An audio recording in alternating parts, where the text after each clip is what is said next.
That was abrupt. Yo, so the Pelicans, they get the dub. I don't know if it matters. We're gonna talk about it. Zion gets a triple double. That's 5. I'm Chaz. That's Lito. Chris should be joining us. Let's get into it. Pause. First took away. Gas for this. Get your money's worth out. This program is brought to you by Scott Vicknair Injury Lawyers. Have you been injured in any kind of accident, car, truck, 18-wheeler, or hurt offshore? Scott Vicknair handles it all. Give them a call, y'all, at 504-500-1111 for a free consultation. They always fight for the win.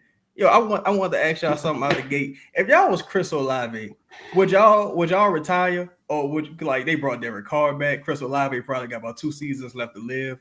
Would y'all like just say fuck it? I ain't coming back. Like y'all brought this dude back, he gonna get me killed. I'm out of here.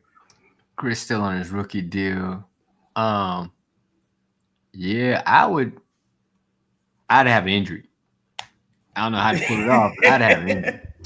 Like, especially like during training camp or something, like hammy, something that could, they can't tell, but like I still feel something. Yeah. Nah, bro. Like I couldn't put my health at risk playing with that dude. Lito? He ain't made enough money yet. Yeah, and it's NFL money, so it ain't the same. You're right. Yeah, and the guarantees ain't really guaranteed.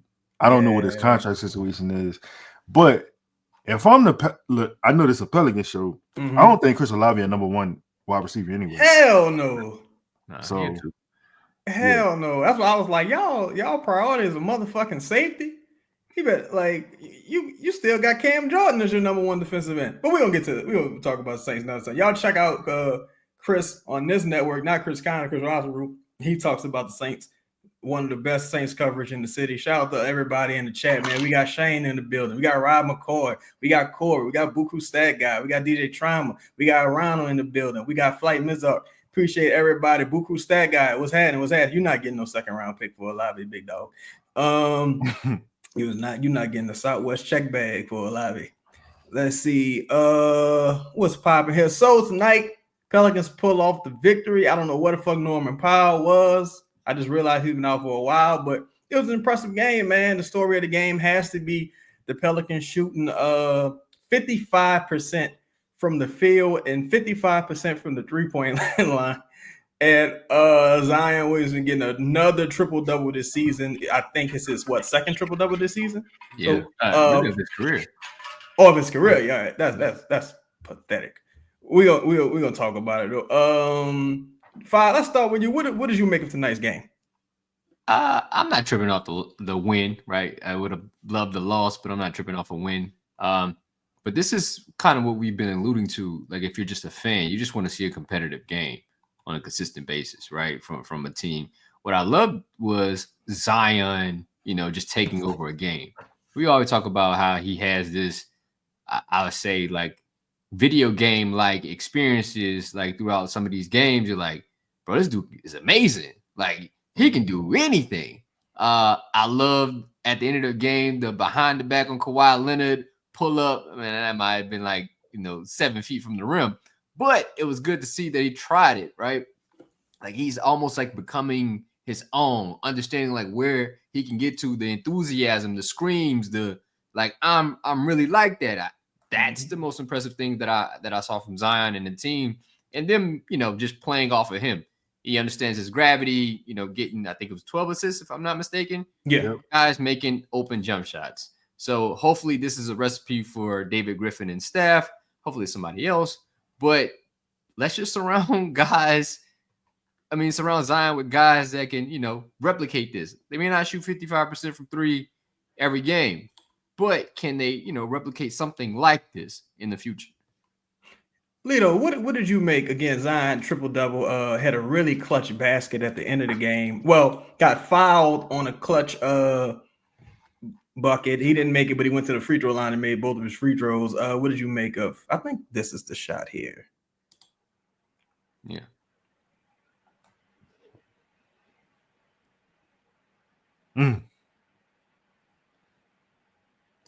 I ain't gonna lie. I ain't know who the fuck that was for a second. That is funny because in the first half, if somebody would have asked me, I was like, Zion kind of looked like he always looked to me. But on that possession right there, that looked like a total. That did look like Duke Zion a little bit, physique wise. Pause. But go ahead. This one of the nights. This one of the nights where, like, if you said anything about moving on from Zion, like, you look crazy. This one of them nights, and it's so fucked up. It's like it's so fucked up because people believe in. I get it because you see that. Like, he was looking at Kawhi like Kawhi was food. Like he was he didn't respect Kawhi Leonard, dog. And that sound crazy. You know what I'm saying? And he plays like this when he's this version of himself. I mean, bro, like 13 shots, right? He controlled the game with 13 shots. I understand, how many points he had, but when you look at the type of basketball he was playing, I think that's the vision you had for him. Somebody said 6 years too late. That's the vision you had for him when you got him. Yeah, and Vaughn ain't wrong. He ain't wrong. Like, that's... I think he might be a little wrong, but... Okay. So, nah. Let's talk about it. Because, bro, like, we always... I mean, yeah, he could have been better quicker, right? Understood. But everybody let me not say that. Everybody advances at different rates.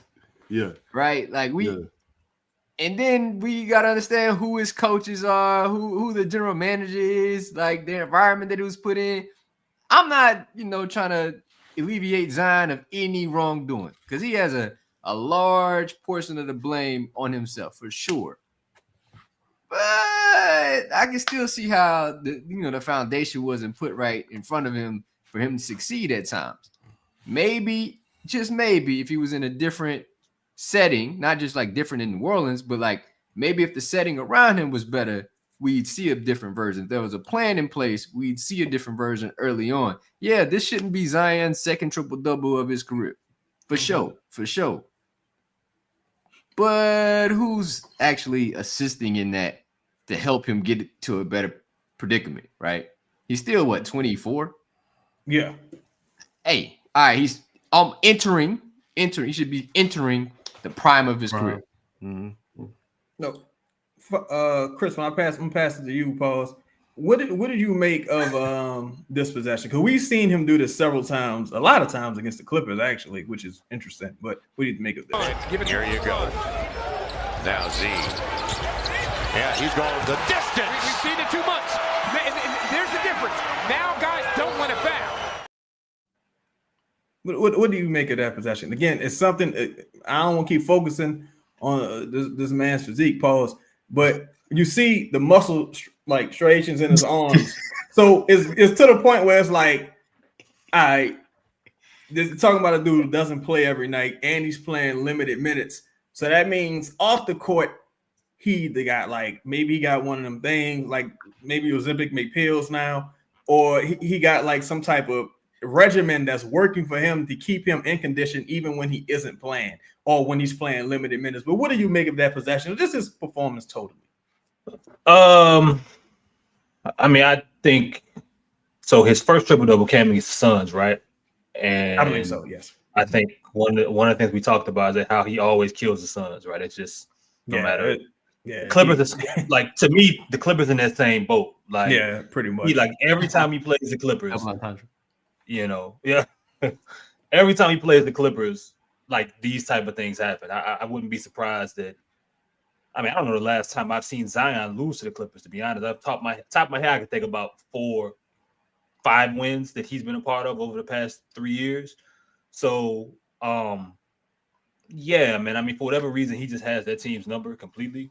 But plays like that, man. I mean, or just the total performance, bro. It's just a reminder that there's 5 players in this league that have the gravity and the ability to impact games like Zion. There's 5, but the other those 5 players, what separate them from Zion is that we see them do it consistently every single night, season after season. We see them available. We see the team structure around them. Like that's the difference.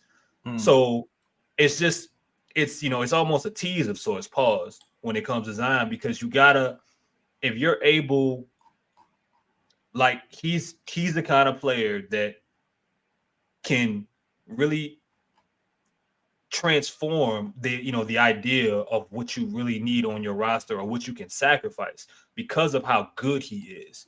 Mm-hmm. I'm just hoping that everything that you said about his physique, I'm I didn't say that much about it, but yeah, I mean, I get everything, point. everything that you said about his immaculate physique, I think that this could be someone who's maturing, Chaz, and that's what I'm hoping. I'm hoping that that's exactly what this is, and he's bringing this into an off season, and maybe welcoming into a year, even if it's 7 years or 6 years too late, to where we're talking about him possibly having the best year of his career and everything being set up properly. Well, wait though, before you start, we can't listen. I didn't have a cowboy hat, so we gotta shout out Bruce Brown. It's the best Bruce Brown hat I could find, dog. Like, you know what I'm saying? Like the brother had his best game as a Pelican, and as someone who could be in competition to be a starting center, 12, 5, and 5. They don't win this game tonight without Bruce Brown. So this hat, hey man, if he continues to play well for the rest of the year, one way or another, where he goes someplace else, maybe I'll buy more cowboy hats. But shout out to Sheriff Bruce Brown. Yeah, shout out to Sheriff Brown, man. We appreciate your performance tonight to an extent. Go ahead, Five. What you about to say? I was gonna shout out Willie Green a little bit.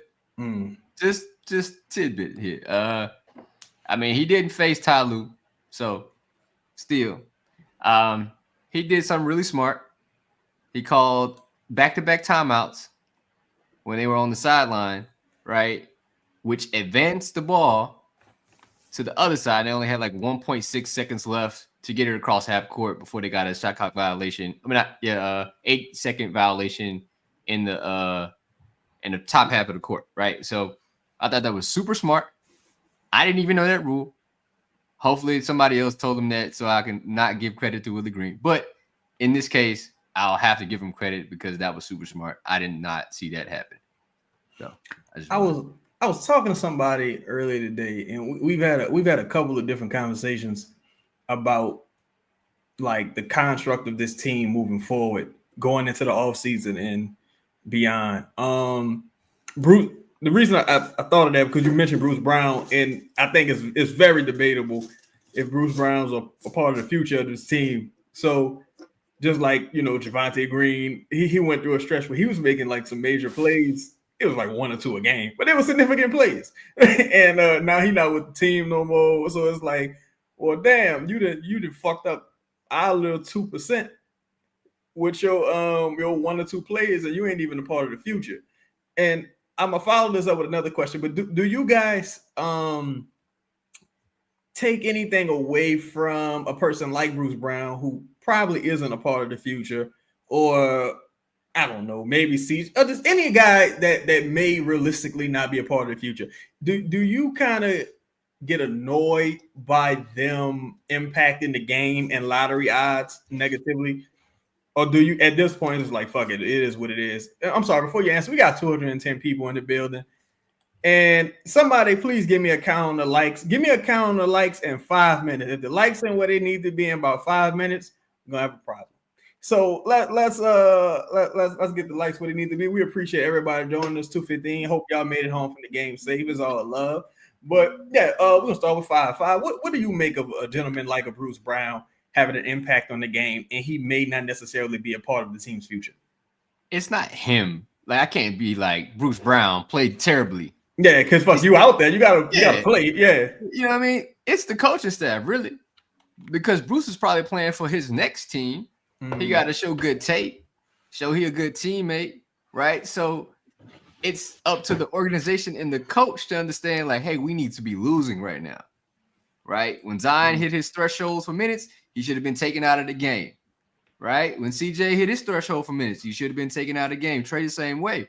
Then Bruce Brown doesn't have that impact, right? Bruce Brown's having that impact because he's on the floor with good basketball players. That's what these kind of guys do. That's what Najee Marshall does. Same kind of threat of a player, they play well when they're on the court with really good talent. I mean, Najee's playing out of his mind with not the same amount of talent, but still same reference. Mm-hmm. Like Bruce not gonna beat multiple teams on a night-to-night basis, but if we playing with good basketball talent, he gonna help you win. But that's the point. Like the organization and the coaches have to see. Nah, we gotta put Bruce out there with Carlo or something, and Jose and Jordan Hawkins, and like so his impact isn't felt as much. Pause. God damn, couldn't think of anything. Lito? What's the question? My bad. No, it was when you see a guy like a Bruce Brown contributing to the team's success. Yeah, just because he may not be a part of the future. That's the only reason why. I mean, I'm with Five to an extent. I do feel like in 4 quarters, like you saw what Antonio Reeves did last game, you couldn't find any minutes for him this game. It's I think Bruce Brown playing 30. What did he play? 30 minutes? 29, 45, so 30. Yeah, 30. Played 30 minutes. I mean, it ain't Bruce's fault, but I would rather the minutes be allocated, to 2 players you think are gonna have a hand the team success in the future. I mean, I'm not familiar with Keon Brick's game, but he on the roster, right? Maybe you see what he can offer the team.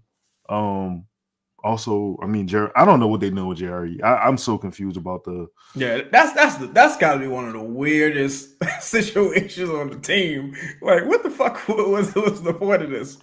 Yeah, you run Mo Bamba out there, but you didn't run JRE.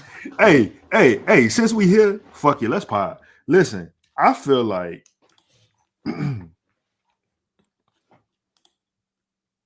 I understand the Mo Bamba signing for center depth. He feel like he's been supposed to be a Pelican for years. Carlo the best center on the roster. Offensively, or you saying generally? I think Carlo the best center on the roster. He like make him that what you will. Hey. I think I seen Carlo heads on the screen on the perimeter today, and he slid his feet. I forgot who it was, but the ball handler got into the paint, shot a floater, Carlo blocked it. Like from start to finish of the play. I don't know if Eves can do that yet without fouling. And I'm not saying Carlo is great by any means. I'm just saying he the best center on the roster. I say five. Chris, what do you make of the Bruce Brown minutes and what Lito just said? Cause I do think we've seen quite a few people say that in the comments. Actually, I have the Stars been saying that for a little while now. What do you make of the Bruce Brown minutes, his minutes in the rotation, and Carlo being the best center on the roster? I want the Pelicans to lose as many games as they can, but the other part of me, just as a basketball watcher and a planner, I want to put Zion and Trey around as many good or solid fitting basketball players as Five was mentioning as possible, because I still have to use this time for data, right? I still have to put as much film around the players or the archetypes that we think fit or gonna fit around our next core, or who we think that we're gonna add to this team, including the next rookie that we bring out, right? Maybe Bruce Brown's a part of the future, maybe he's not. But if this is an audition for him, fuck it. I mean, I don't think this team is good enough. They've clearly shown that they're not going to play this way every night. Zion's not going to have a triple double every. They're not going to shoot 50%, 55%. Like, yeah, I mean that's simply not going to happen, man. I mean, right. But actually, I forgot about something. Did we advertise the free tots? Oh, we didn't, huh? Don't worry about it. Shout out to Company Burger. Company Burger, like, we got to go buy some tots now. We got that shit no more. Brought to you by Sherry Brown. Now, in regards to the ridiculous thing that Lito said, I don't think Carlo's a center. First of all, I think I want to start there. Carlo's not a center to me. He's a power forward. So I don't have a center on the team. I think Misi's the center. I don't like, bro. I don't get the I understand if those that believe that Misi is he's not the most modern I guess example of what you would want. I know he has a lot of things to learn for someone like his age, and he's raw around the edges, pause. But I think that he was the 21st overall pick. I didn't expect him to average close to 8 and 8. I didn't expect him to survive this year. I didn't think he would be playing many minutes. So I think if we're talking about, Carlos, 23, 24, for who Misi is today, I think he has completely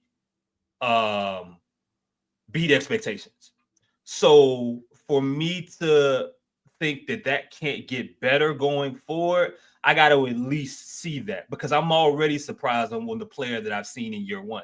Yeah, he got flaws. Yeah, he ain't the quickest. He ain't got a quick first jump. No, he not switching 1 through 5. And if you get him, if you get him on a switch, mentally, physically, he's not there yet. As a rim protector, he's not there yet. There's some things off it. There's some spatial awareness for someone who's a lob threat or a basket runner. He's gonna have to improve on 100%. And him and Zion simply might not fit together. But I think that it's been a while, and specifically, watching the Pelicans, that I've seen a specific center in their first year do anything close to what Misi has done.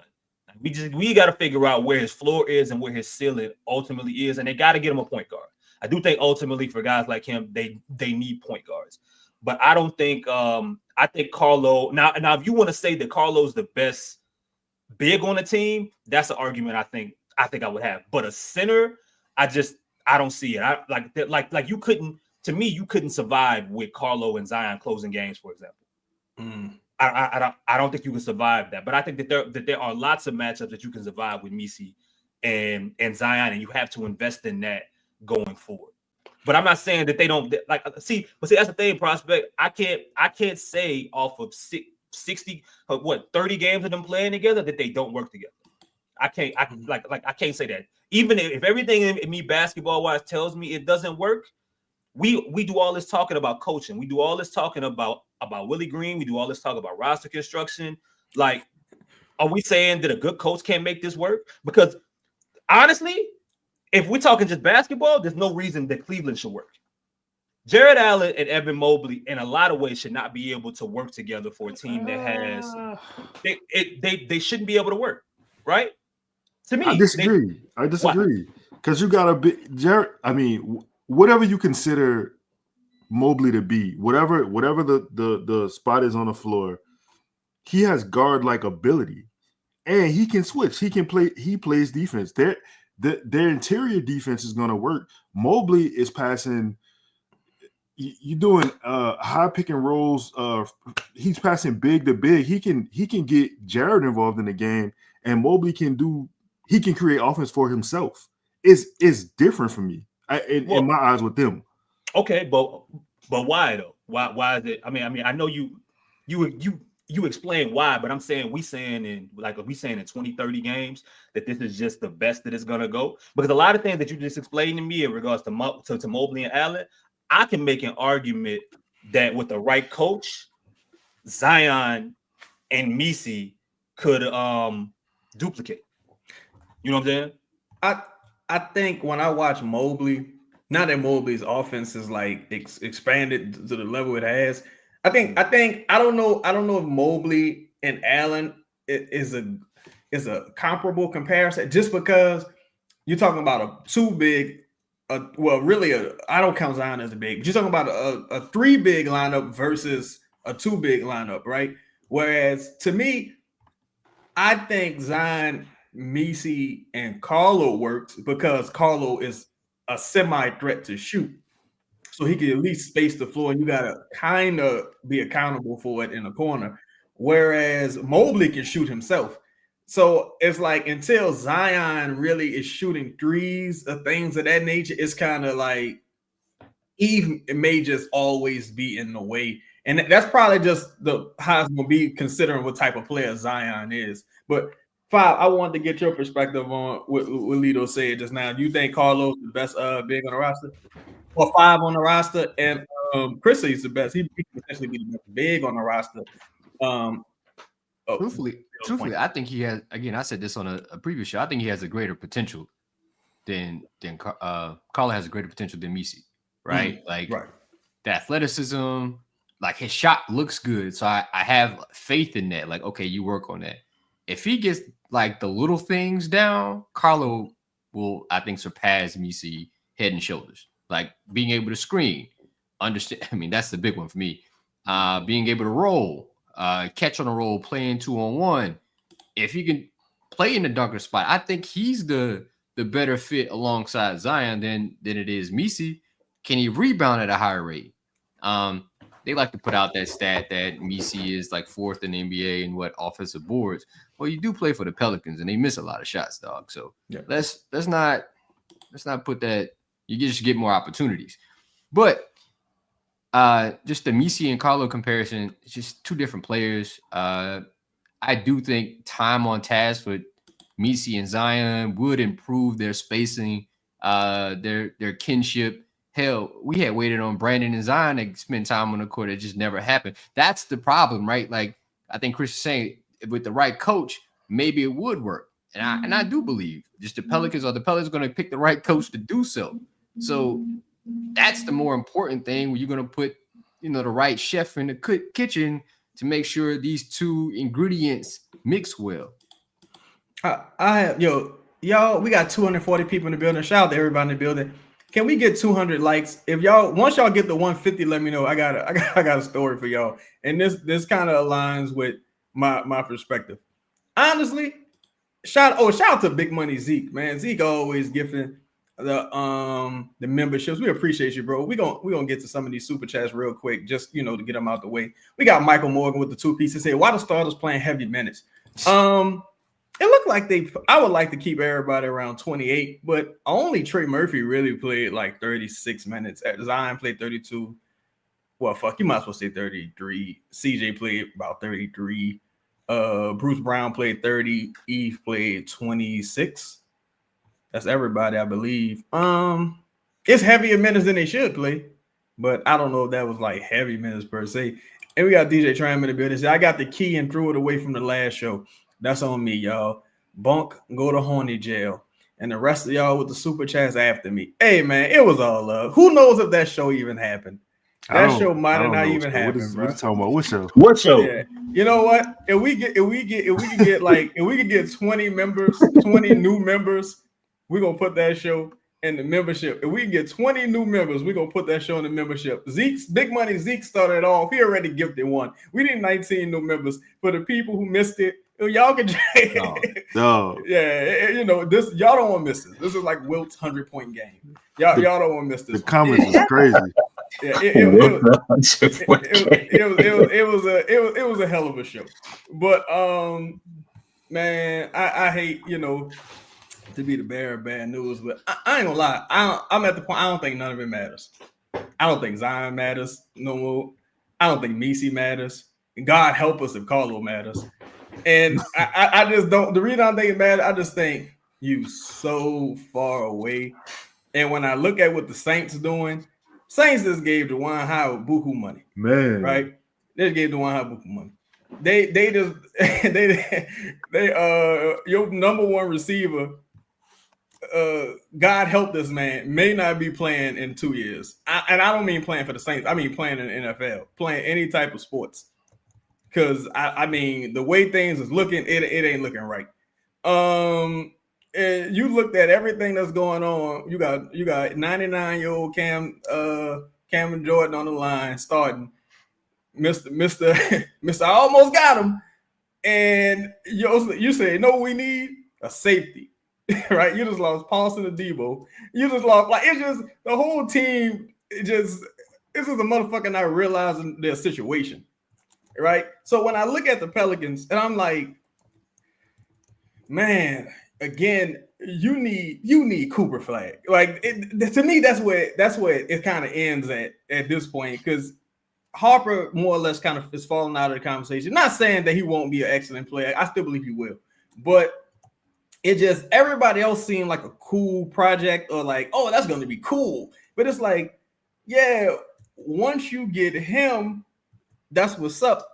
But now you got a mattress and you're sleeping on the floor. You need other shit in this house. Like, you need a bunch of shit. You ain't got no fridge. You ain't got no you ain't got no ice chest. You ain't got nothing, right? And that's when I look at this team, I'm just like, damn, bro, y'all are so far away from I'm a championship or bust type person. So I'm like, I can't imagine y'all beating Denver 4 times. I can't imagine beating the Lakers 4 times. Can't imagine you beating OKC 4 times. The Clippers probably beat them 4 times. Oh, shout out to Sam Stein. He always in the building. Say, keep in mind, Messi is barely on year 5 of playing basketball ever. Well, that depends on if you believe certain things. I'm not gonna go there, but I don't know. Hey, things are crazy these days. Shout out to Stephen L. First time seeing the building. He say, what are the chances Griff makes a terrible decision and keeps Willie next season? High. It's high, Stephen. And that's the thing. When I saw David Griffin today speaking about Australia, I'm like, wait a minute, why are you on the plane? What the fuck you gonna be doing there? Like, what's popping? Like, they got another kangaroo crunch opening. Like, what's happening here? Why are the Pelicans going to Australia? Like, that's the thing, bro. That's why I'm just like, the priorities seem crazy, firstly. Yeah. Secondly, but we got, like, nothing wrong with them, expanding the game, stuff like that. But to me, that's like, the Pelicans need to be on the hard knocks of the NBA. Like, the Pelicans are like the losers of the NBA.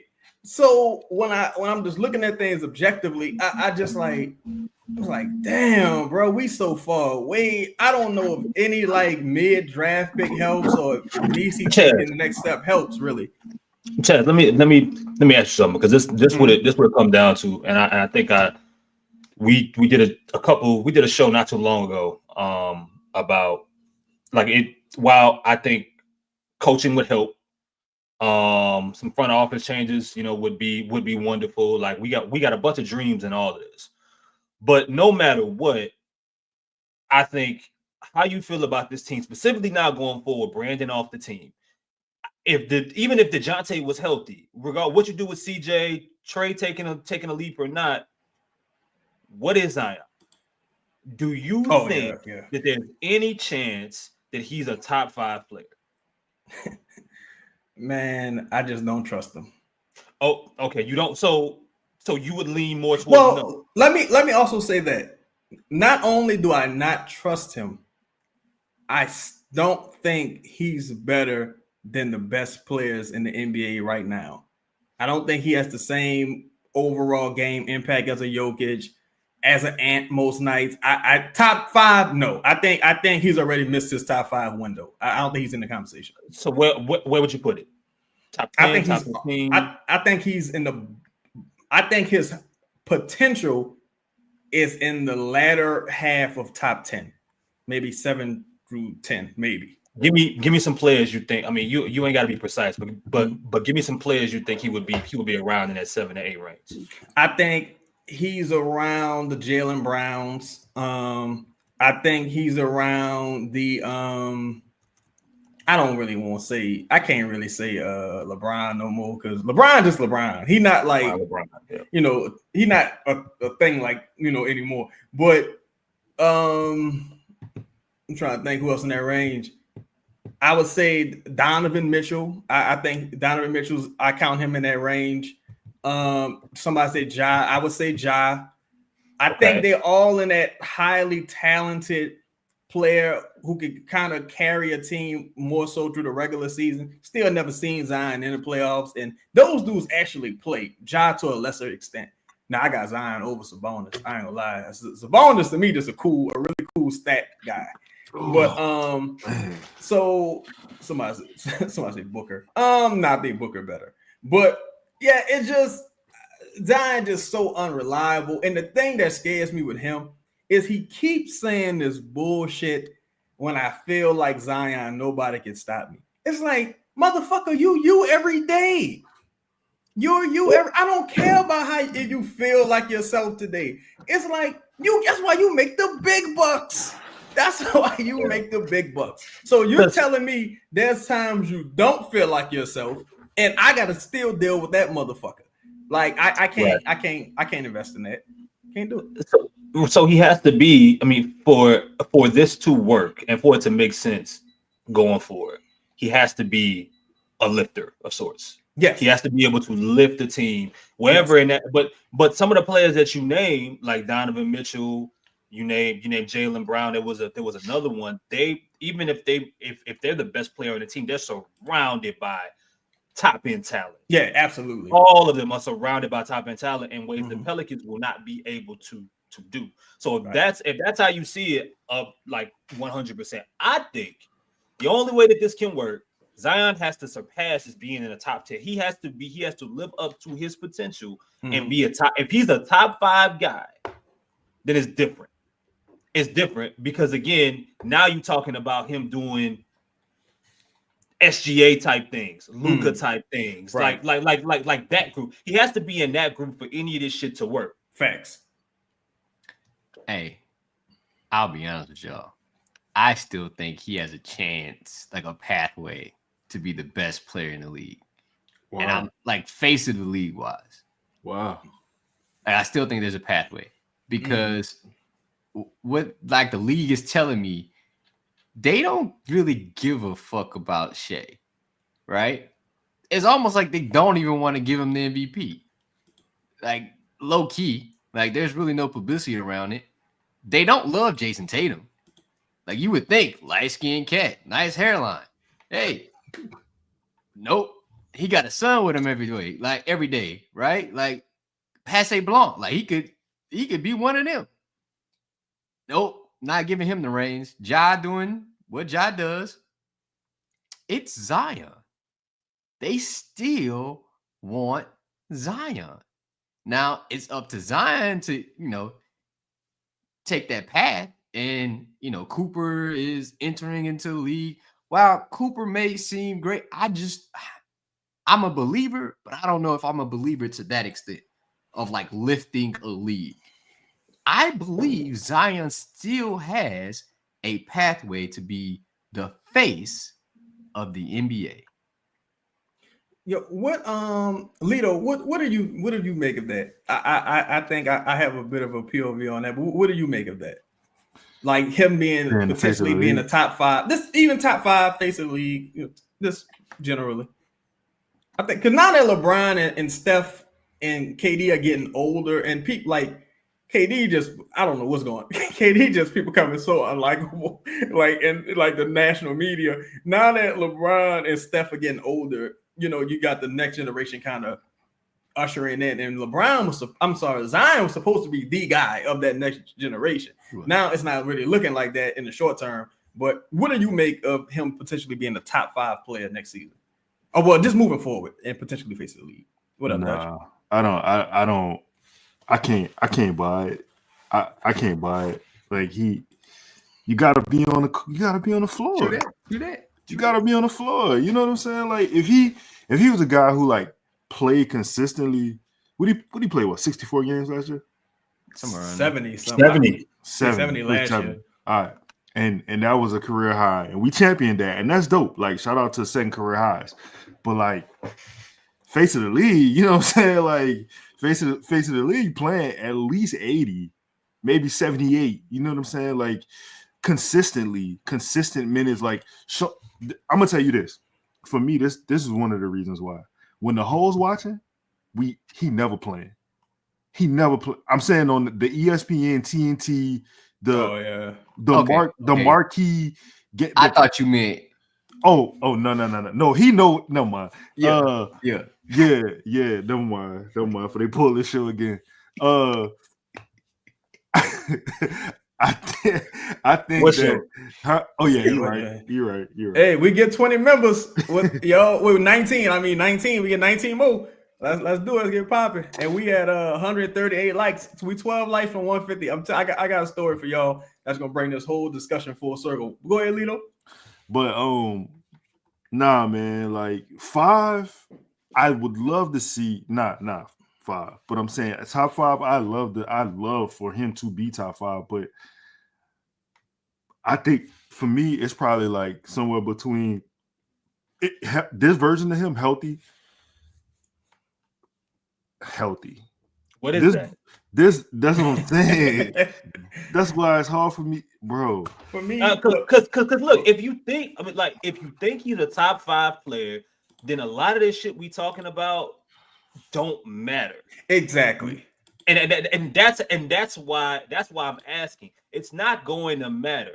Like these top 5 players, somehow, some way, they're bowling balls through the regular season. We always see it, but because we haven't seen it with Zion due to team construction, his health, maturity, so on and so forth, we don't know how to call it. So you can only go off what you know.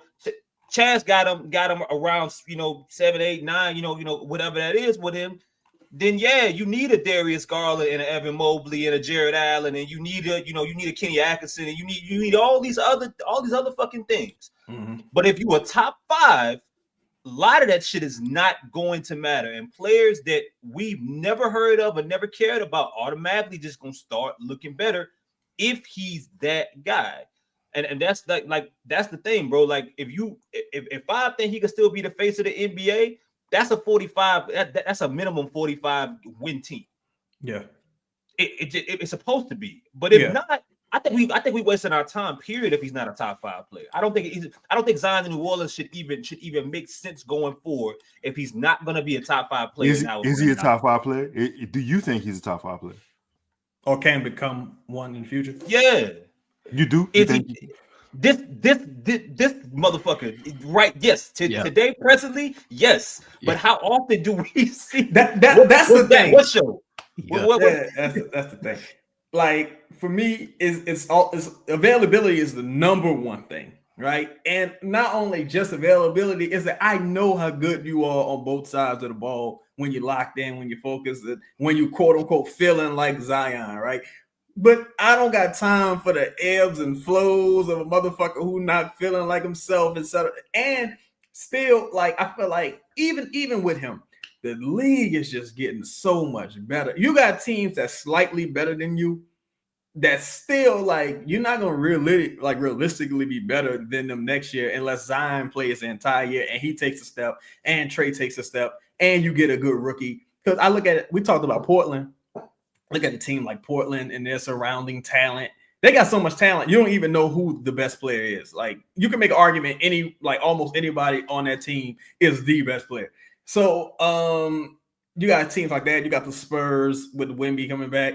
It's 150. Let me make sure, Tyler. Not that I doubt you. I just got to count the money first. Hold on. All right, it's 150. All right, let's get 200, y'all. But here go the story. Make it 200 next time. But I appreciate y'all though. Check this out. All right. So I went to WrestleMania one year when it was in New Orleans, right? I went dolo. I went the year that Undertaker lost to Brock Lesnar when the streak was ended, right? 30. Yeah, that was 30. I went dolo. Had some great seats. So we chilling, and here come old David Duke, aka Hulk Hogan. He walk his old Klansman ass out there. So the music come on. Dun, dun, dun, dun. We like, oh shit, that's Hulk Hogan. This before all the KKK shit. So he comes out. We like, oh, that's Hulk Hogan. Oh shit, right? And then you hear the glass break. Dun, dun, dun, dun. You're like, oh shit, it's Stone Cold. Oh shit, Stone Cold. Everybody like, oh shit, right? And then you hear, if you smell, and everybody go, ah, it's the Rock, ah, it's the Rock. Oh my god! Like everybody's flash out. It's a Rock, right? The Rock ain't on this team, right? Stone Cold ain't on this team. Hulk Hogan didn't matter. So if I could trust, like in wrestling they call it carrying the wagon. Oh, thank you, Zeke, man. Oh, this dude Zeke, boy, Santa Claus. Shout out to Zeke, man. Sometimes you lose 92 and have to fall back. I think Zeke found them 92. Shout out to Zeke, but big money Zeke. But the bottom line is like, when that motherfucking if you smell what the Rock is cooking hit, when you got a Luka, when you got a sober Luka, when you got LeBron in the Eastern Conference, when you got like OKC, KD, and Russell Westbrook, when you got the motherfuckers like that, it just feels different. Versus, it's like, man, if Bruce Brown shows up tonight, we got a chance. Or if how many threes Jose hit 4-5 from behind the arc, incredible. If shit like, or if Messi take that next step, or if Carlo can be who we think he's gonna be, or if CJ got a little more gas left in the tank, it's just like this is bullshit. It's just so many motherfucking ifs that we ain't got no guarantee. I know every time. Look, I done seen Rocky Maivia, I done seen The Rock, I done seen Hollywood Rock, I done seen motherfucking the Final Boss Rock. It's always The Rock. With Zion, with these guys, it's just like Zion might disappear on you and go on some kind of binge. I ain't gonna say what kind of binge. He might go on some kind of binge for about 2-3 weeks. And y'all think I'm joking. You might not hear from Zion. Would Juvenile say, Lito, somebody that you may not see for 3 or 4 nights? Like you might not hear from Zion. That's why I'm like, man, I don't know. None of this even matter no more. And looking at the Saints make me feel like, oh Lord, y'all in cahoots. This is about to be it's over. Like I just feel like it's over. The only reason I really believe it is because Steph was able to take his place on the mantle. And his first couple years, his first several years weren't great. Horrible. Yeah. And Mark Jackson, the one who unlocked him pretty much, right? Exactly. So just I think getting the right coach would help him. Like he's still 24.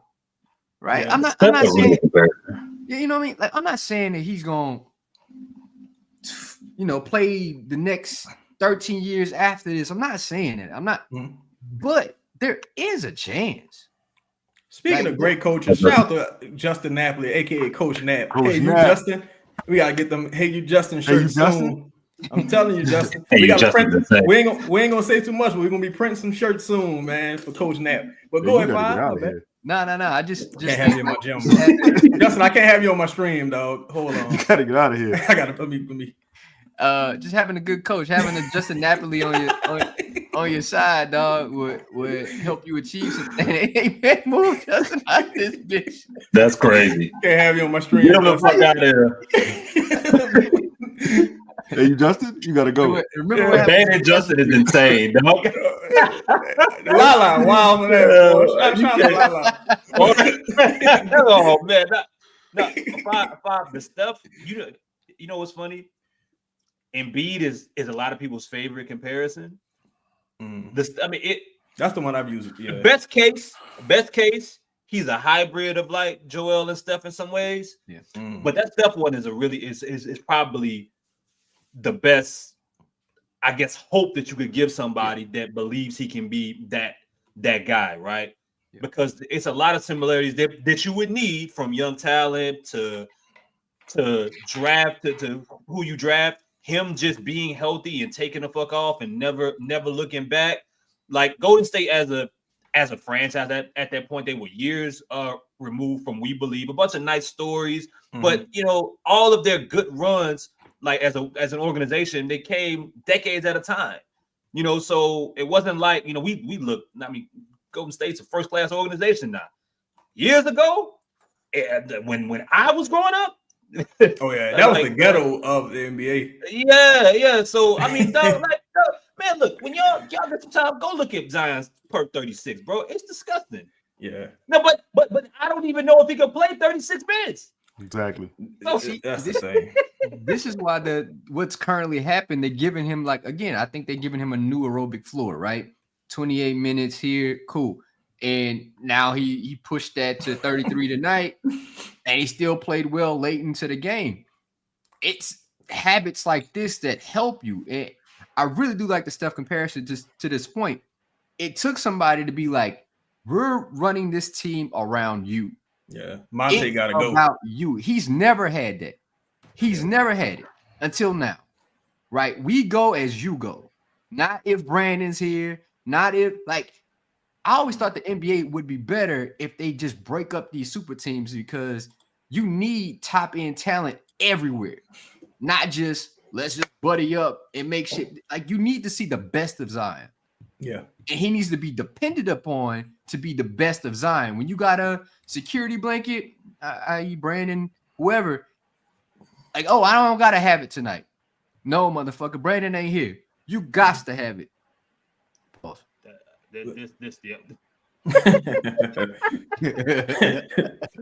Five awareness been right, boy. Yeah. Zion Shaq called out Zion on TNT tonight. But that's another thing.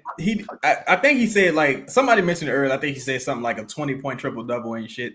It's like, I mean, you always gonna have that because of people know how talented you are. Like, and that's the struggle, and you gotta show up consistently rather. And some of Zion all-time numbers for his efficiency is some shit like that. It's better than Shaq. It's even better than Shaq's. Right. Like, Zion's second year, we thought a certain trajectory was happening. Like, we just imagined a certain trajectory was happening. And now it's kind of like, man, I just can't trust this motherfucker. But let's say I did trust him, right? Let's say this next year, let's say he's on the path of righteousness. You know what I'm saying? He's fasting. It's Ramadan right now. He's doing everything right. So let's say he's a righteous, reformed brother, been listening to the minister. So moving forward, going into this offseason, looking at the surrounding pieces on this roster, right? Let's say the non-negotiables are still here. Let's say Zion is still here. Let's say Trey's still here. Let's say, well, fuck, that might be let's say Carlo's still here. That might be some of the only non-negotiables on this bitch. Like, given what you're seeing from the Saints organization, do you trust the Pelicans to make the proper moves for the surround those pieces the way they should be surrounded, so the Pelicans could take a major step in the right direction and possibly even win a series? Do you trust this offseason ownership this offseason, considering what you've seen from the Saints? If it's this version of the coach front office, no. Let's just say Willie gone. Like, this let's give up. Let's hedge our bets. Willie gone. But is Griff gone? Griff with him in Australia. We don't know if he gone, but let's say Griff here. I'm gonna say no. I don't. Okay. Simply because this is not a major move, and this is not a significant move at all. But Mo Bamba was always available, but you picked Daniel Tice. Just something insignificant like that. I think Mo Bamba got waived. No, not Mo Bamba specifically, but yeah, got Biombo, anybody. Yeah. I don't want to be the one to say this, but I'm starting to think the Pelicans are a little anti-American. But I ain't gonna go there. We're gonna see how this draft falls. But I'm starting to notice a pattern. Man, you've been slighted that one. You know. Yeah, because I'm like, okay. And if we used to talk about the Pelicans a while back, and they like, man, our dream guy is a nice foreign guy. It's like nice gentleman with an accent. It's like, that's cool, but they also gotta be good, bro. they gotta be nice. Like, you know what I'm saying? I would like to know the data on like fandom in other places, because I wouldn't be surprised if Pelicans had like strongholds in other countries. It wouldn't surprise me that like Australia would. That might Pelicans. Be why they do it. Yeah, and I think like people wanting to live in New Orleans. Yeah, I just think that, like, I don't know why New Orleans has this like level of fandom across. Mm-hmm. I mean, I remember when the Saints went over there and played. Like, there was a lot of like Saints fans in London and shit. I was like, wait, this doesn't. I can't see the pattern. I know France, but I'm just saying different countries even have New Orleans-esque. We even had the punter who was Australian, wasn't he? Yeah, I remember that. Yeah, that was trash. Lou Headley or some shit like that. Yeah, he lasted 1 year too, didn't he? Terrible. Yeah, he was pretty bad. I mean, New Orleans is a pretty metropolitan city. I just think they look so much for the human element of things that they attracted to, and in these gentlemen, for whatever reasons, that they're just so like what's the VJ, for example, VJ Ashcombe. All right, he's I hate saying the term bohemian because some people on the island get offended when you say that term. So I don't mean to disrespect, but he's from the Bahamas, right? Prime candidate for the Pelicans. Like it doesn't shock me whatsoever that they really like VJ Edgecombe. But let's say they draft VJ Edgecombe. Okay, cool, whatever. You draft VJ Edgecombe, incredible athlete, really good in the open court. Finished violently, plays really intense. Plays with great intensity on defense. Had some really good shooting nights. That's great. But are you still gonna keep Cam Johnson? You still gonna keep CJ? Oh, I don't want to disrespect CJ like that. But you still gonna keep CJ on the roster. You're gonna bring Bruce Brown back at center. You're gonna are we just running this back again and you just adding another guy on the team because you like, nah, I'm telling you, he's from somewhere else. He's gonna work harder. Like Dyson, he's gonna rising tide lifts all boats. And it's like, no, motherfucker, you can't. You need some players from the hood. You can't escape the reality. You got the diamonds in the ghetto. You gotta go get some real dogs. Fuck all this human element shit. Or his mom was a pat. All right. But can he play? Can he play? Can he take you to the next level? Can he do it? Somebody needs some players from Atlanta. Yeah, you need some players from Atlanta and the Carolinas. Atlanta and the Carolinas, the straight hogs. Like, but I don't know, man. I just don't know what's happening this offseason. But I'm sorry, Chris. I keep doing it. Chris, do you think it's the hat? It's the color fucking up my depth perception. But it's because the hat beige. Five got on like an off-white hoodie. I'm just like, what the fuck is going on here? But do you see this upcoming offseason, given what's happening with the somebody saying Alabama? Yeah, we need somebody. People from Alabama get drunk and go to jail in the offseason. That's the kind of players you need on this roster. That's the talent you need. So you need Herb. Yeah, you need a corn-fed Herb. You need a motherfucker fresh off a plow. Got them burns in his hands from fucking with a rope, a mule rope, and beat the dog shit out somebody. So he's talking about motherfucker. I'm talking about motherfucker getting a rebound with one hand, giving another motherfucker a fucking what you call it, hip toss with the other hand, and throwing a full court pass for a dunk. Those players exist. Those players exist. Just say you want Isaiah Stewart to be a Pelican. Dog. Yeah, I want a good version of Isaiah Stewart because Isaiah Stewart, man, I hate him. I ain't gonna lie. I hate him, dog. I ain't gonna lie, dog. Somebody should have beat Isaiah Stewart up already. Isaiah Stewart, he always almost fight. You need Vernon Maxwell. You need a bunch of Vernon, like crazy Maxwells. But Chris, going into this offseason, given the things you've seen from the Saints, bringing back Derek Carr and giving Juwan Howard a bunch of money, holding on to Alvin Kamara maybe a little too long, things like that, they're just showing that they're not really trying to move forward. They're still trying to like thread the needle. Do you trust this organization to do right by the Pelicans, or do you feel like it's already over? Because for me, the Saints ain't gonna be good till like 27, 28. So I'm done. I mean, I don't know if I had to tie it between what the other franchise is doing. I mean, that would bring natural, pessimism. But I mean, again, I think the Pelicans either like their problems or their successes, it's gonna have to come in other ways, like despite whatever's happening in those offices. I don't think that they've proven that. I mean, we've seen 6+ years of just this regime of them not really finding that level of consistency. So at this point, you got to rule that out. You can't give them the benefit of the doubt until they show you a reason. But so do I trust them? No. But what I think about this team goes beyond just like Griffin and even Willie Green to an extent. Like I think a good coach helps them win more games, and I would feel more comfortable with them in a playoff setting or against good teams with a really good coach, right? Mm-hmm.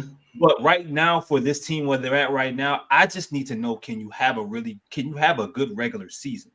Mm-hmm. Are you going to be able to even come close to duplicating the 49 wins that they had before, right? Mm-hmm. Until we can figure out what that next step is for them with this new era.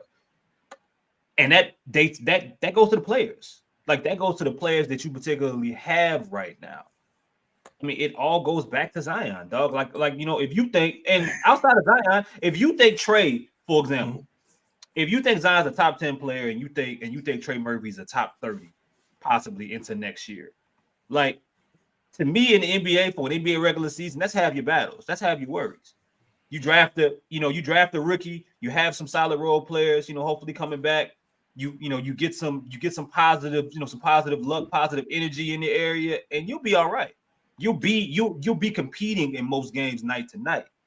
But I need to see what kind of off season the new leaders of this team is putting together, and then I can tell you what I really think they're gonna be in the short term.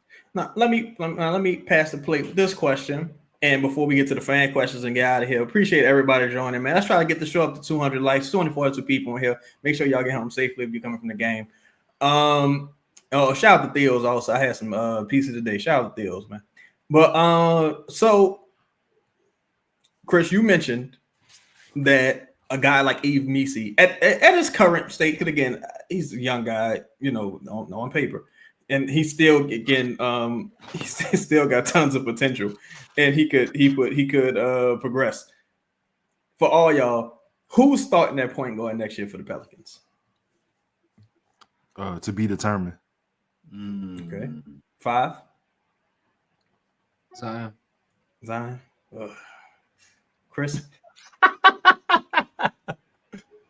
For whatever reason, Doug, I don't think even if they drafted Dylan Harper, he would be necessarily starting. Right, like he would be the starting point guard necessarily. You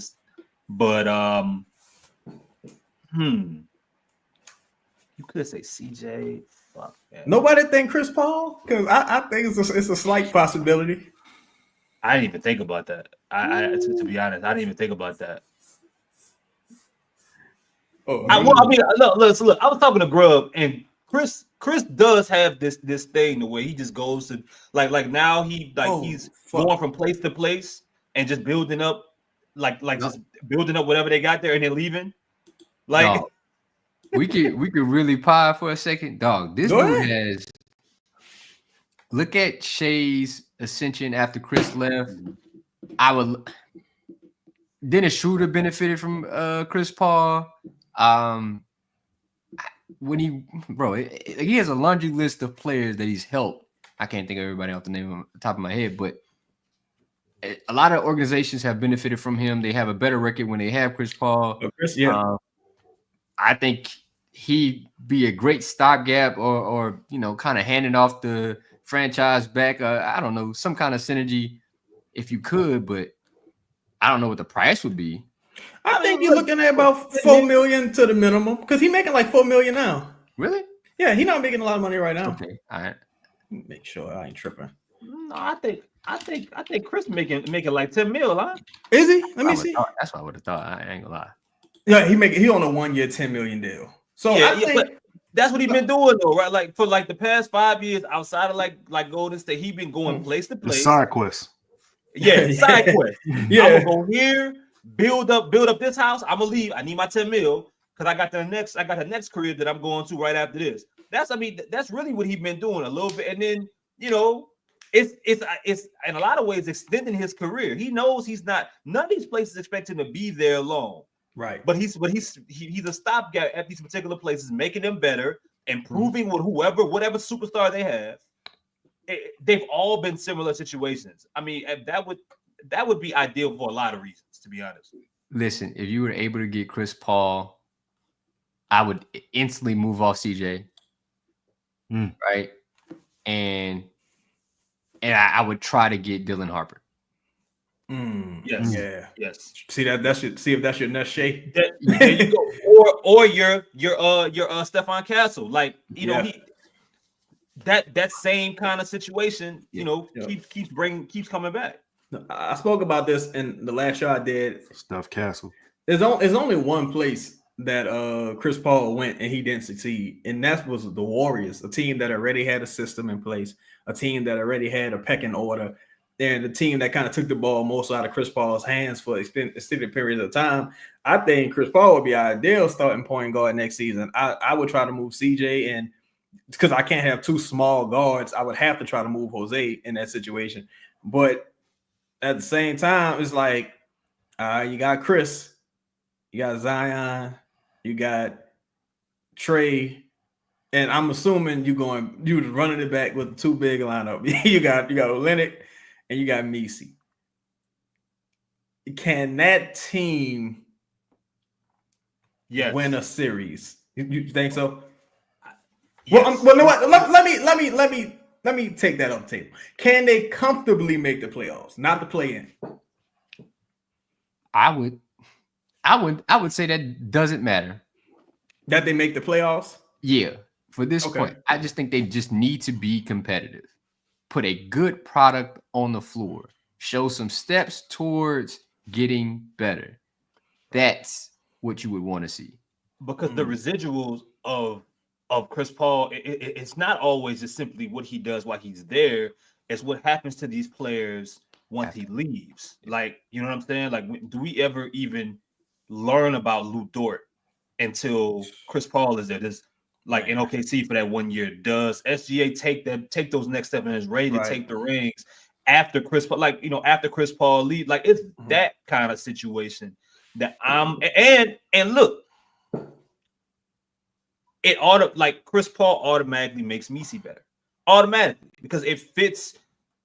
Chris Paul's familiar with what works for him, and Chris Paul would easily make or be the style of guard that would make Messi the best center on the team and make Lito happy.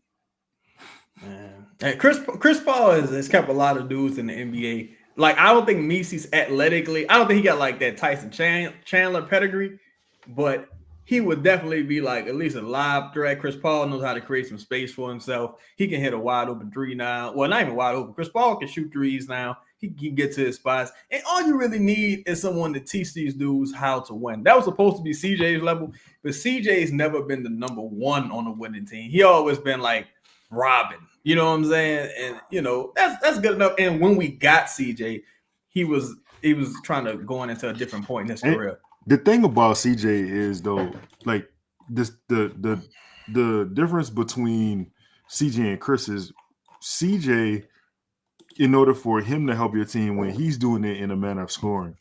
Chris Paul is doing it in a fashion to make everybody around him better. Right. He's getting everybody involved. He's developing players because of his greatness or his ability to be able to understand and see. You know, bro, to be honest, if Chris Paul had health, he'd probably have 3 rings. Yeah, he had at least one. Yeah. At least maybe that Houston ring. I just would find it super hilarious that Chris would probably take them boys to the Hilario Center where he invented the snake dribble.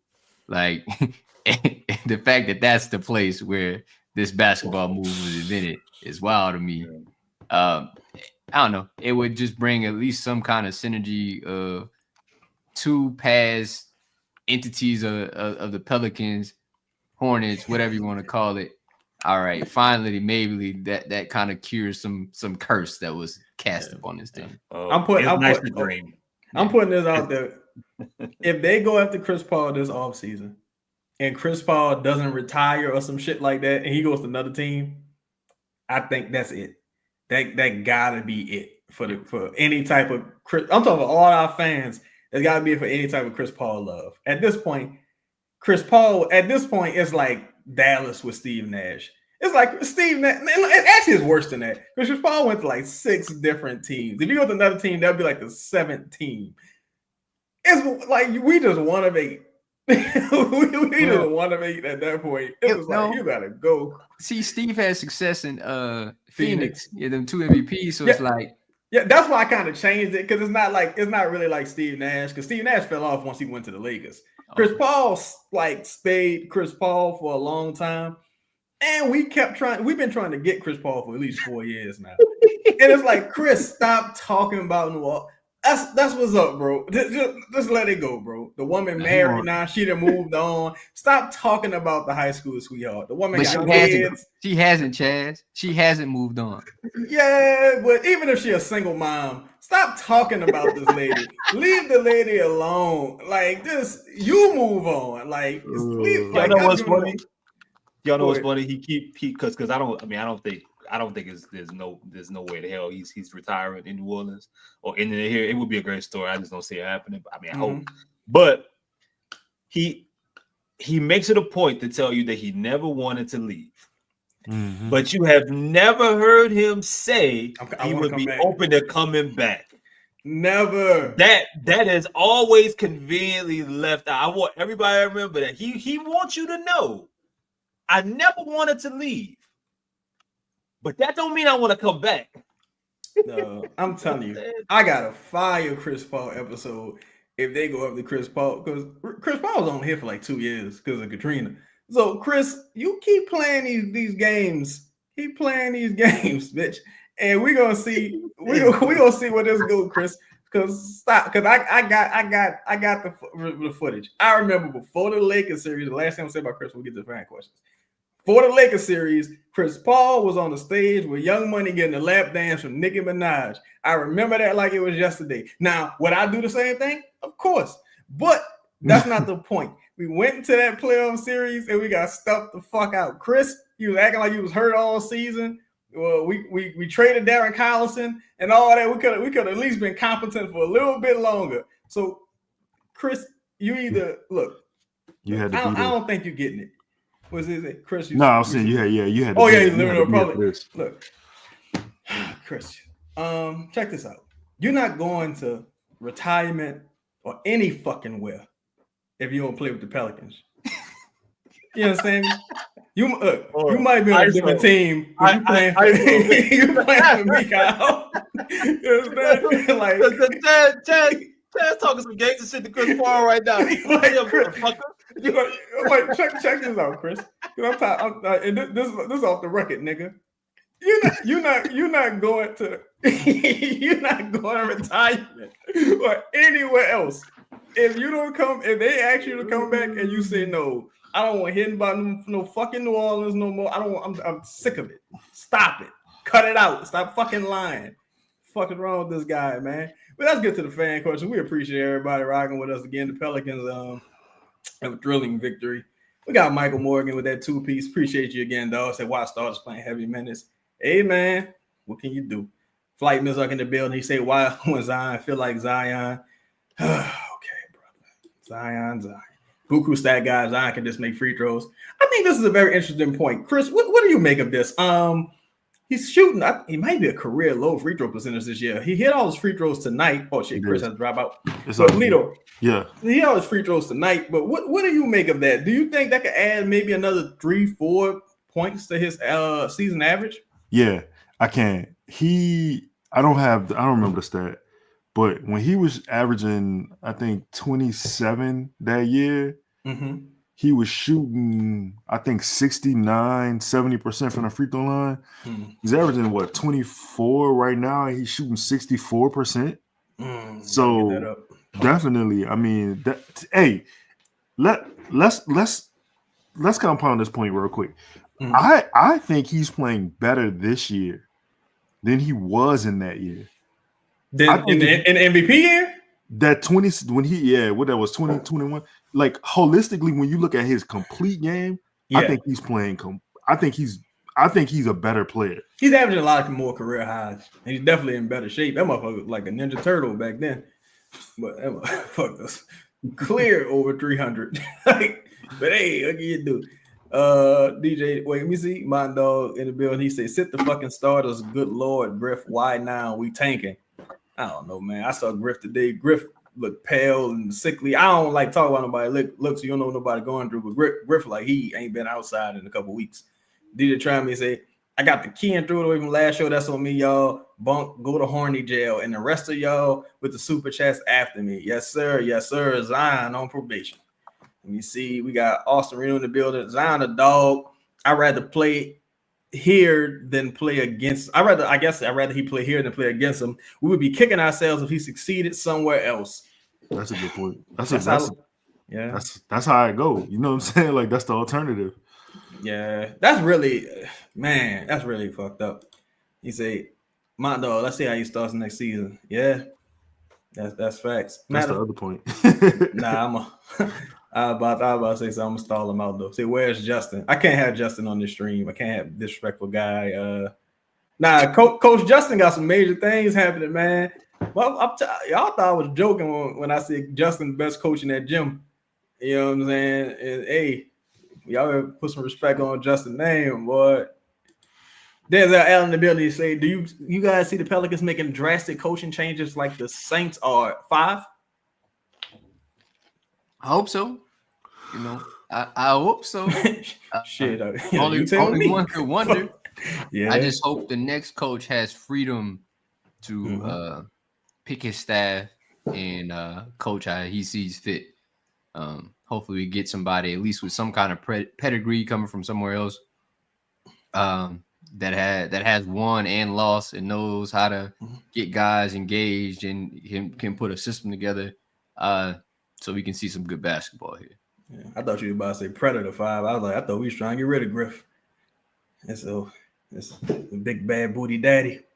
But to echo what 5 was saying, and this is another question, because to me, I still feel like you got about a year or two left of all this shit, honestly, with Zion, with Trey, because Zion contract about to start becoming a thing. He's due for up for an extension next year.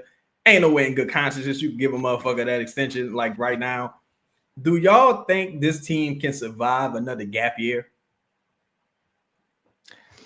Well, Zion. Let me say Zion on this team survives another gap year. The gap year has to show progress. That's why I think this next year is super important, right? Okay. Like you already see the writing on the wall. You kind of got to understand, like, hey, it's probably not looking real great for next season, even as we sit here right now, and you don't even have the best odds for the next draft pick. So, all right, bro, you kind of writing on the wall, like you're probably not gonna be that great next year. But can you play some good basketball? Can you put some shit together that makes sense? I remember that year with Steph and them, like that first year when they had Mark Jackson. Like, I don't think they got out the gate real fast. No. Right? Like it took time for them to gel, and then when they did, it all made sense. Like nobody wanted to see them in the playoffs. You just want to run like that. You need some kind of run. I think they need to win some stretch of 10 straight wins at one point, right?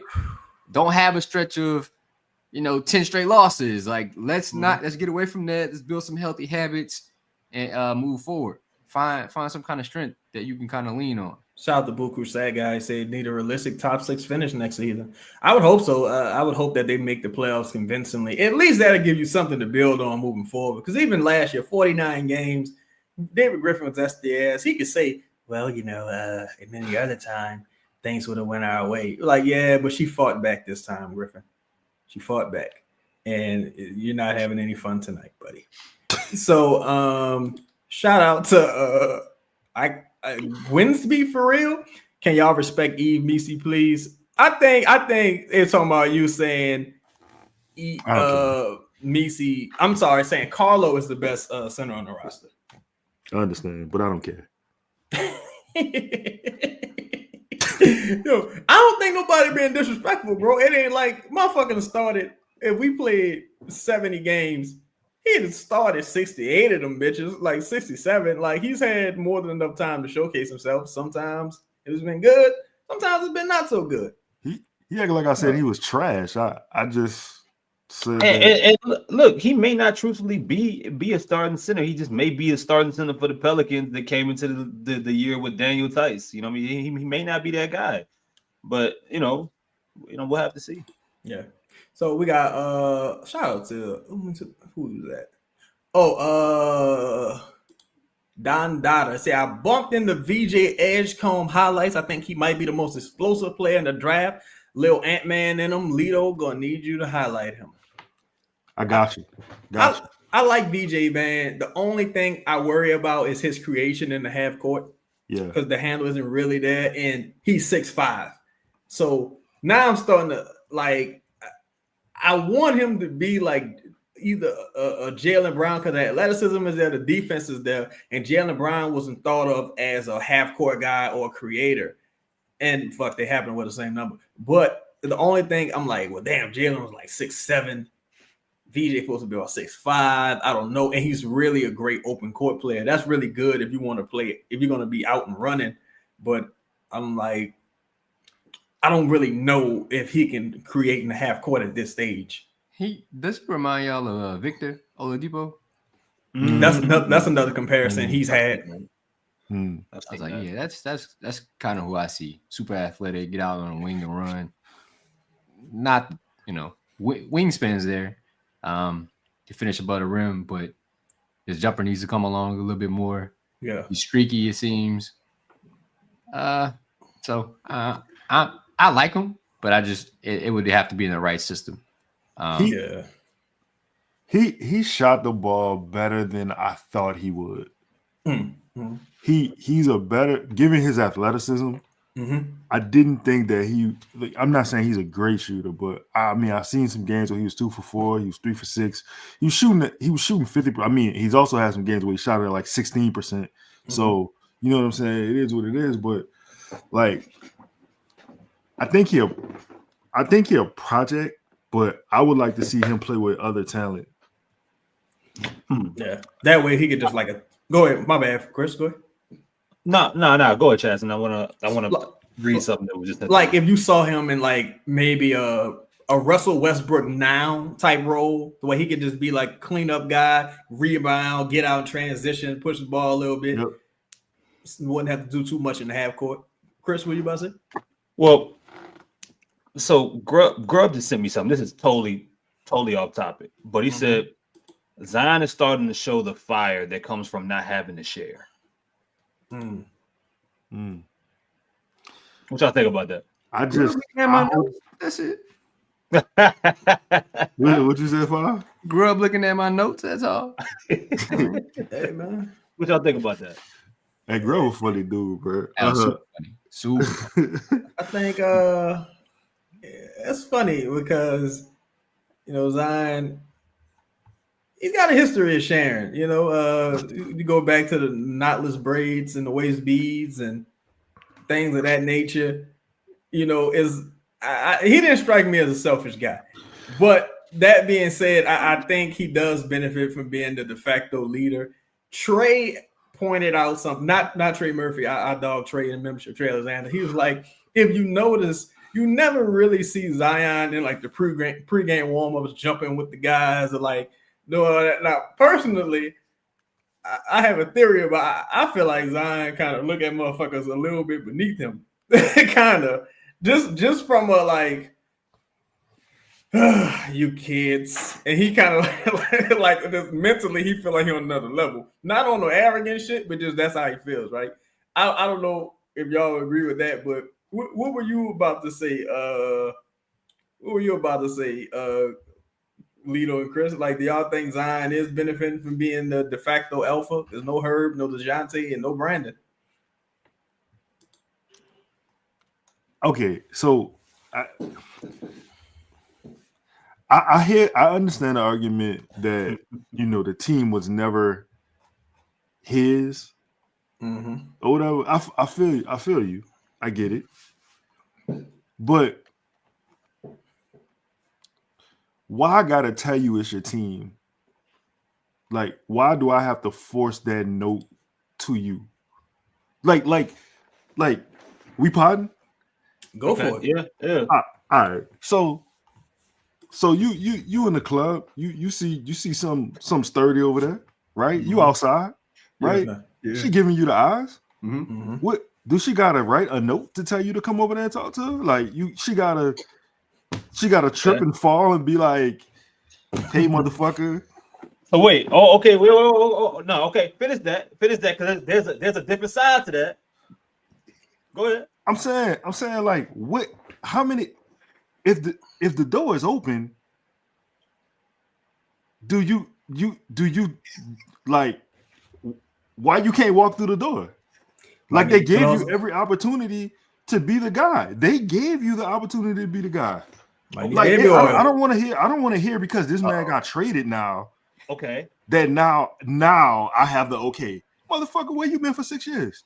Okay. All right. So you making it in your comparison when you at the club, you making it seem like she didn't singled you out. Like she giving you the sign, right? Now what happens? What happens if in the process she talking to other dudes at the same time in the moment? Mm-hmm. Like, you know what I'm saying? What happens if it ain't that, you know, that straight and narrow, you know what I mean? I got an answer. You ready? Yeah, I mean, I hear you. You the guy? Hold on. You the guy? Yeah. You about to go see, huh? I'm leaving with something. I'm leaving with something. But everybody ain't built that way. You're not my number one then. I also think the reason you see if this was the first season you seen this type of Zion, I think it would be a little different. But you really see it every time Brandon was gone, right? Like you saw it what year was that? I guess his third year. No, fourth year, I guess. So it's fourth year. Then you saw it last year down the stretch after Brandon got hurt by Jalen Suggs. Like, so in playing, I think Zion, a part of it is the team, and another part of it, I think it's 3 levels to it. One, Zion just being, you know, I don't got a respectable word to say right in this, so I'm gonna just leave it blank. Zion being what he is, I'm gonna just say that. 2, I think it's the team kind of wanting to hedge their bets toward Brandon, and 3, I think it's some Munchausen syndrome going on. I think him and Brandon. This is a conspiracy theory. Right? Spell that word again. Spell that word. I can't even spell it. I don't think I don't even know. Well, Munchausen is when nothing's really wrong with you, but your parent tries to make you think that. So maybe they'll medicate you and just keep you. Thank you, Boo Crew Media. Appreciate you. Say Munchausen syndrome, also known as fictitious disorder. This imposed on self is a mental health condition characterized by intentional fabrication of exaggeration of physical or psychological symptoms. Now, the reason I say that is because I don't know if it's contagious, but somebody on the team had it too. And if you notice, that person ain't playing in the Raptors right now. They ain't even playing where they at. Like, so I think, I'm gonna keep it real. I think Brandon kept Zion high and enabled a lot of fuck shit to go on. I think he kept them high because you can't have 2 of these motherfuckers. And you go back to them in Vegas, they both were stoned. And some people handle like, you know, how you don't want your girl hanging out with her single friends or hoes, because you like, no, because you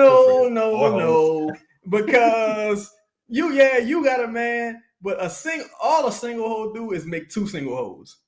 All right. So look. How about this? Y'all all have seen The Wire, right? Yeah. So my feeling is that a co-op is the worst thing that can fucking happen. Oh yeah. The co-op, the reason that Stringer died and Stringer got fucked up, it ended up fucking over Prop Joe himself. Like to me, the co-op didn't work for a number of people, or for anybody. Like it was actually to everybody's demise. Cheese got killed. It was better, huh? Got Prop Joe and Cheese. Exactly. It was better. It was better for everybody when they all were doing their own thing. So that's how I view it with Zion. Like, cool.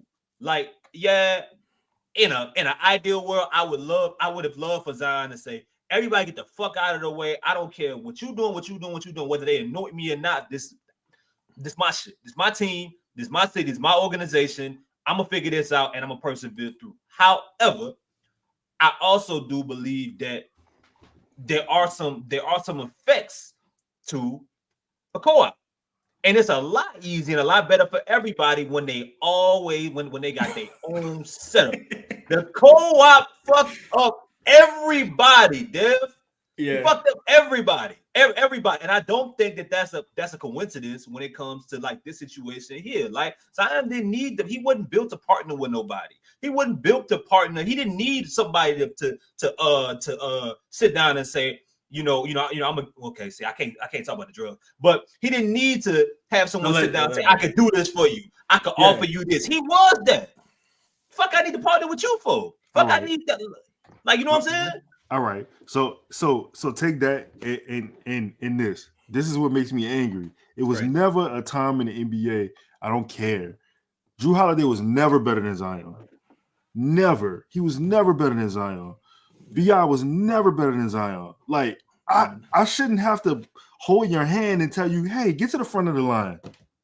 Like, motherfucker, like, go. I can't talk how I want to, but yeah. Why can't you? But see, that's why I say, that's why I said, I've been saying it all season. It's like, you got to just know who you're dealing with. Like, everybody, certain people you can handle a certain way, and then some people self-motivated. Like, I'm gonna keep it real.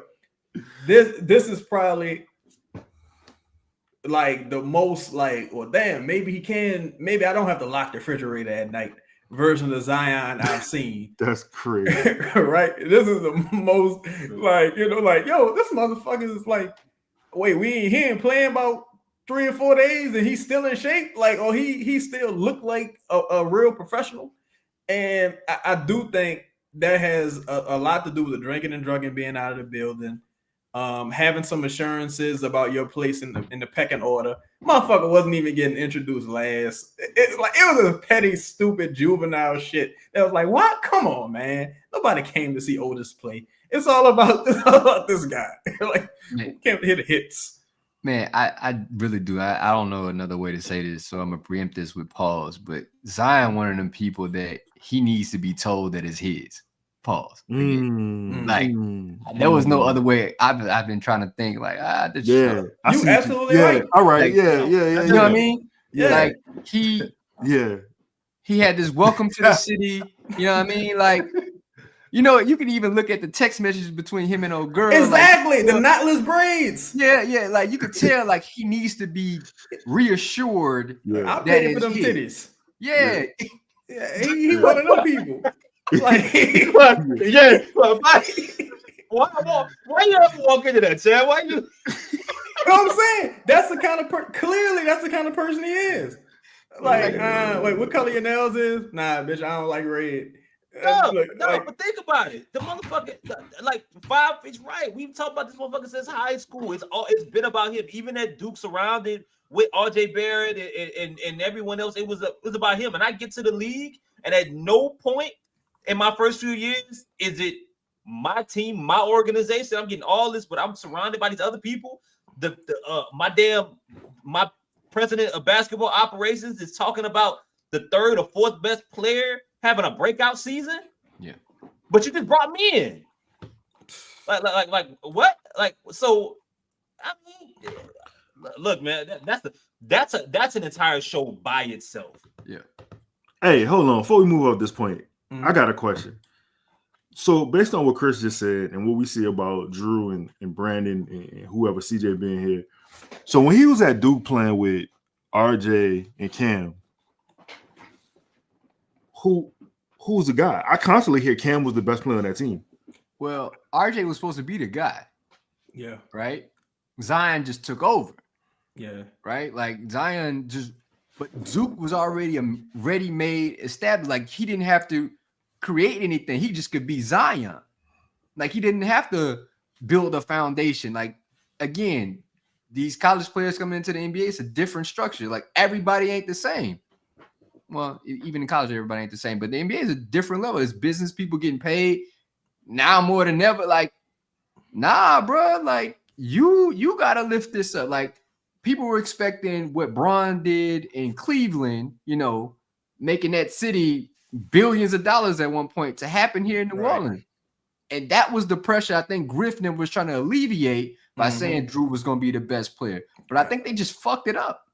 Yeah. To be honest, like, yeah, you can say all that, but that should have been, a baton that was passed to Zion, and he would have been able to trying to take off from it. And you didn't do anything to do that. You just were expecting Zion to seize the moment.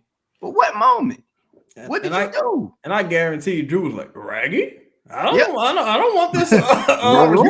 You remember like the rookie showcase thing? And like Drew was just like, yeah, bro, this is your team. So this ain't for me. Now I feel like you got about this year and next to show and prove. And hey, if it don't work out, fuck it. Sometimes shit just don't work out, bro. It's no hard feelings. Just get the fuck on, man. You know, go ahead with your Aunt Built Broad. But let me see here. I'm talking about old girl. We all old and had to shoot a game at the club in 09. I couldn't get in the club in 09, partner. Back in 09, goddamn. I'm 09. Damn. Jesus Christ. Zion could message Mariah as soon as he got paid. Yeah, I was sneaking in clubs when I was in high school. So yeah, Zion was that was a monster. You know how that's so crazy. He gonna never escape. His aim bad though, because once I got in the club, I wasn't sending her a message. But like all the Cherokees and shit retired, and I'm going too far into the game. But like, Scott Black was right there. Yeah, Scott. You know what I'm saying? It's like, damn, you can't call Caramel. But anyway, Zion missed the DVD era. Zion missed the DVD. Yeah. So shout out to West Coast Productions. But so we gonna what was the next question? This is the greatest fucking show. You say, my bad. I missed your super chat, big dog. We said that about what are the chances. We answered this one. Spoke about big money. We got Mike. He say he's the best player. He's the best player in NOLA ever. So what else we gonna do? I guess talking about Zion. Yeah. Wait, what? I don't know about that one. Teflon Don said all Zion got to do is stay on the court. I think he meant talent. I think. Yeah. He's probably the most gifted player. Hold on. No, I can't put him over AD talent wise. Still, I think AD Zion probably still got the most raw talent than AD, but AD just always delivered. All NBA, All Star, fucking Olympian as a rookie. Just that's crazy. What happened? They got a comment at 11:23. Oh shit! Hold on. Somebody said, "Wait, not first of all, shout out to Brian. Hey, this was all great part, good shit, fellas." Wait, what's going on? Wait, at 11:23, who said it? Mike. Oh, I'm looking at Chuck comment, and I'm thinking that's a crazy. And then Mike. Oh Mike man, off the board, bro. You all right? Hey. Look, man, if basketball, oh boy, Jesus Christ. This show is going like last show went. This show, I'm telling you, we won. Shout out to everybody, man. We appreciate y'all. I don't think we getting Scottie Pippen Jr. Scottie Pippen might have won that war in the long run, but his son's better. His son's better. His son Cole. So shout out to all y'all, man. We appreciate this one. Damn, we got Dad for just one more. Say, can y'all answer this one? Does Willie have roughly until next Christmas? I don't think he got that long, but damn. Yeah. Heard rumors he has until next season for sure, based on his contract. It's only 1 year left, and it's like a. Do we know that though? Do we know that? Oh shit, we don't. They could have extended his ass again. They never confirmed this extension. He just coached. Yeah, he got a indefinite. Like pay as you go. Pay player. TBD. Yeah. They say we run out of minutes. Yeah, this is a rumor. Now I have heard that a team is like waiting on him if he does get fired. I did hear organizations waiting on him. They say is that the steel mill? It's called Lexington Steel. It opens up and they it's about to be somebody hit that.